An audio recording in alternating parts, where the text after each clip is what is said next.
মুরগির মল দিয়ে বায়োগ্যাস তৈরি করছি, এখন রান্নাও হচ্ছে। আসসালামু আলাইকুম। মুরগির মল দিয়ে বায়োগ্যাস তৈরি করছি। এই গ্যাস এখন আমাদের রান্নার কাজেও ব্যবহার হচ্ছে।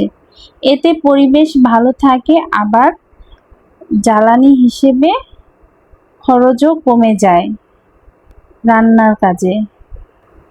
প্রতিদিন খামার থেকে মুরগির মল সংগ্রহ করি। এইগুলো এক সময় অপচয় হতো, পরে ভাবলাম এগুলো কাজে লাগানো যায় কিনা। তারপর যুব উন্নয়ন প্রশিক্ষণ কেন্দ্রে এখানে একটি প্রশিক্ষণ নিলাম। সেখান থেকে জানতে পেলাম যে এটা দিয়ে রান্না করা যাবে, বায়োগ্যাস তৈরি করা যাবে। তো আমি তাদের সহযোগিতায় এই উদ্যোগটি নিলাম। মল ও পানি নির্দিষ্ট অনুপাতে মিশিয়ে বায়োগ্যাস প্ল্যান্টে দেওয়া হয়। প্ল্যান্টের ভেতরে অক্সিজেনবিহীন পরিবেশে জীবাণু কাজ করে গ্যাস তৈরি করে।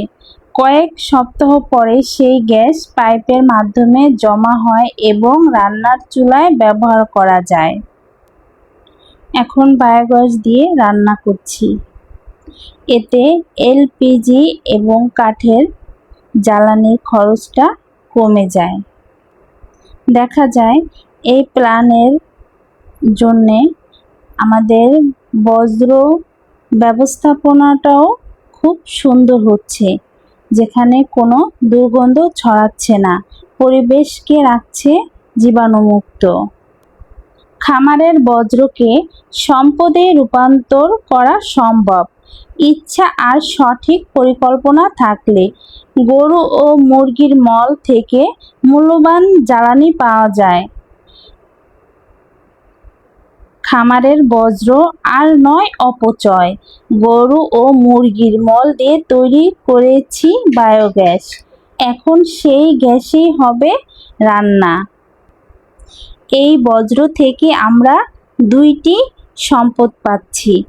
এক, জ্বালানি হিসেবে রান্না করতে পারছি। দুই, এই বজ্র থেকে আমরা জৈব সার উৎপাদন করে এটা বাজারজাত করে আমরা মূলধন পেতে পারি।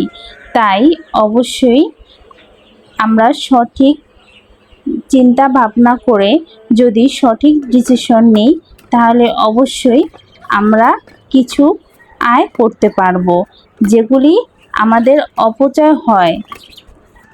ভিডিওটি ভালো লাগে যদি, তাহলে অবশ্যই লাইক, কমেন্ট, শেয়ার করুন। আসসালামু আলাইকুম।